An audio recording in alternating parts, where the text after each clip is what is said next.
This can sound and at times be really nerdy, but hang in there. I find this kind of fascinating, and everybody has to play along. You don't have to be a fantasy nerd. You don't have to be a football expert to appreciate this. I think everybody can play along. Can this be a drinking game? I don't know. I don't think you ought to be doing that today. But let me start with this. Jayden Daniels, the ridiculously off-the-charts, spectacular rookie quarterback for the Washington Commanders, has screwed up our view. I mean, he has screwed everything up. This is what happens a lot of times, and we end up not fully appreciating how rare it is that you have a rookie quarterback have a really good year, and then we get someone like him who takes a nondescript 5-win team to the NFC Championship game, almost on his back.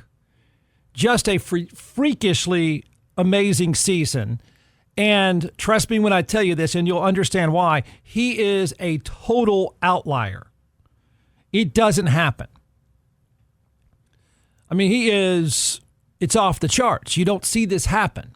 You think it does. You expect that it does. And everybody's a prisoner of the moment when it comes to quarterbacks. We assume, well, that's it. You just draft a quarterback number one. It's all going to work out. Well, you know what? It rarely works out. The inexact science of quarterbacks. That's what this is. Here is proof that it's an inexact science. And I can explain, everybody has opinions on why it would be an inexact science, but more so than any other position. And there's a bunch of explanations why it's inexact. I've said many, many times, the college game is very different than the NFL game. But Jeff, Jayden Daniels won the Heisman Trophy. Joe Burrow was a great college player. They're great pros, so there must be some correlation. Well, yeah, some. But it's a different game. All right, follow this. The inexact science of quarterbacks. The reason why I bring it up is the odds are that a quarterback will be taken first in the draft, and you'll say, duh, isn't that the way it always is? Yeah, a lot of the time, actually, and it doesn't work. Cam Ward, related to me, of course, Cam Ward has been the favorite to go first overall. He is at minus 150. That means you bet 150 to win 100 to be the first overall pick at BetMGM. And the idea would be that the Tennessee Titans, who are awful and almost always awful, will end up taking Cam Ward. And you can follow this trend. And you can follow the inexact science because the odds are it's not going to work very well at all. It's not even going to be close to Jayden Daniels. That's what history tells us. So he is right now expected to be the overwhelming choice as the first pick in the draft. Many people hadn't even heard of the guy before. Many people haven't even seen him play.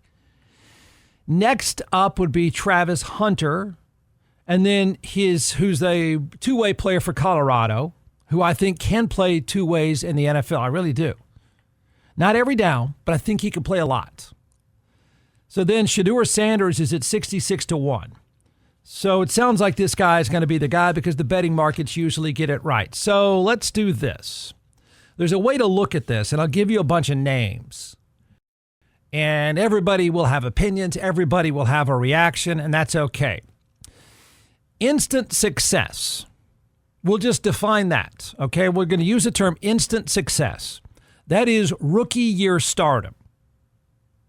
Okay, I want you to measure how many of these people I mentioned as quarterbacks through the years, how many of them you can say right off the bat, oh, that was instant success. That was rookie stardom. Because I'm telling you, it's not even a 50-50 proposition. It may not even be 30% of the time. In fact, it's probably not even 30% of the time that these rookie quarterbacks taken first have instant success. Then I thought, well, that's, they're going to the team that is the worst in the NFL. It only stands to reason they're not going to get off to a great start. That's true. I mean, take Troy Aikman, for example. He goes to Dallas, they're 1-15. So, is it really fair to measure a quarterback up against Jayden Daniels? Is it really fair to measure a quarterback and say, did they have instant success? Yes and no. I thought, well, what's a better way to do this? Measure them on year 3 success. Apply that standard. By year 3, How many of these guys can you say, well, that was a star? He lived up to the number one pick. That one worked out. It may not have been an instant success, but it was a year 3 success. You're going to be amazed how many of you say no and no. None of it works. The obvious reason for going here is the number one pick in the draft likely will be a quarterback. All right, here's how to grade this. There's instant stardom. Wait, I need a bell. I don't know why I need a bell. I'll just do that. Instant stardom, that's year 1 success. And the answer is mostly no. Year 3 stardom, and the answer is mostly no.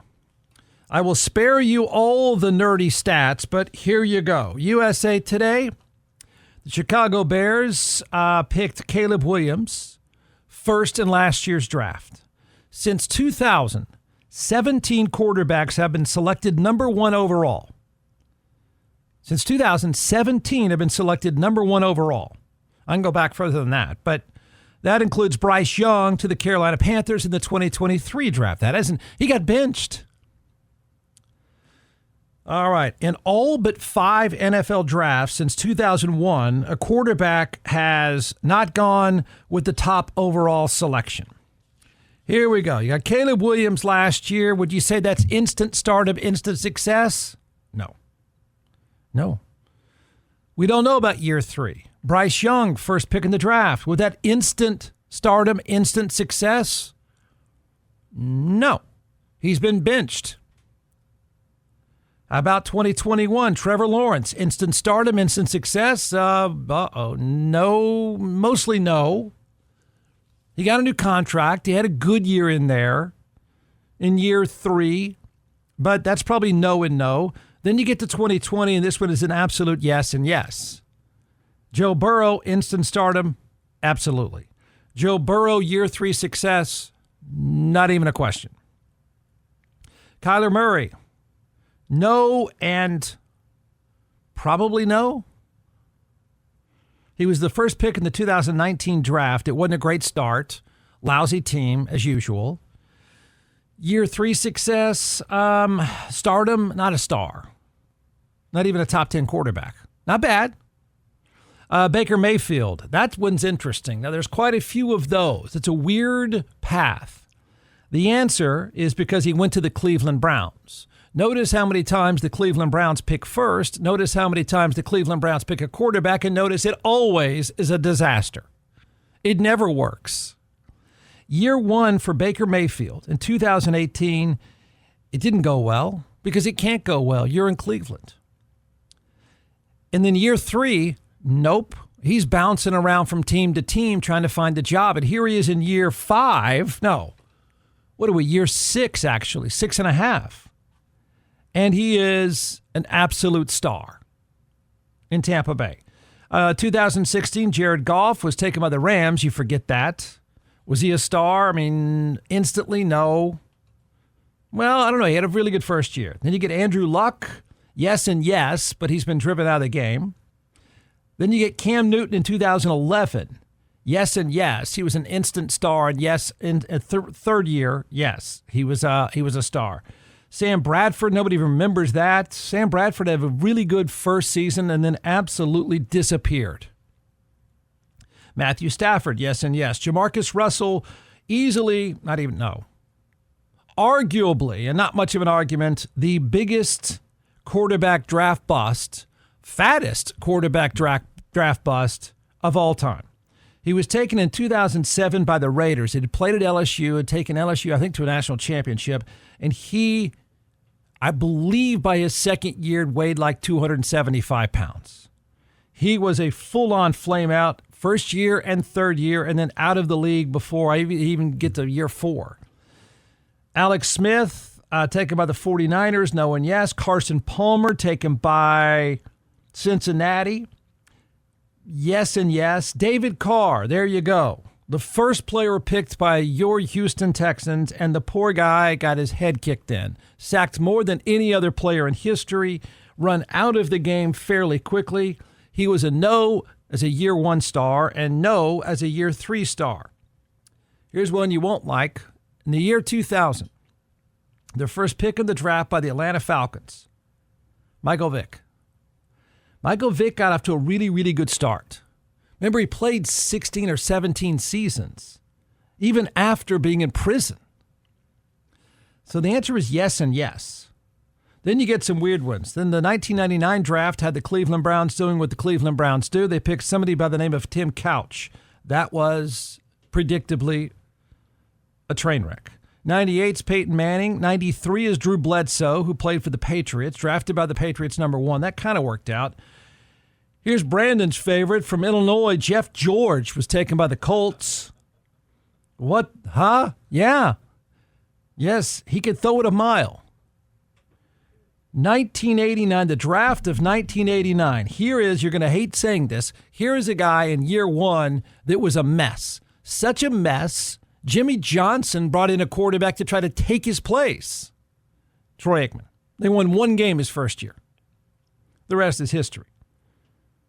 Jeff's favorite, Vinny Testaverde, taken by the Buccaneers in 1987. The answer was no and no. 83 was John Elway.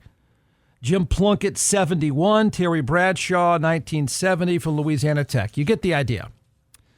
The Jaden Daniels thing just doesn't happen very often.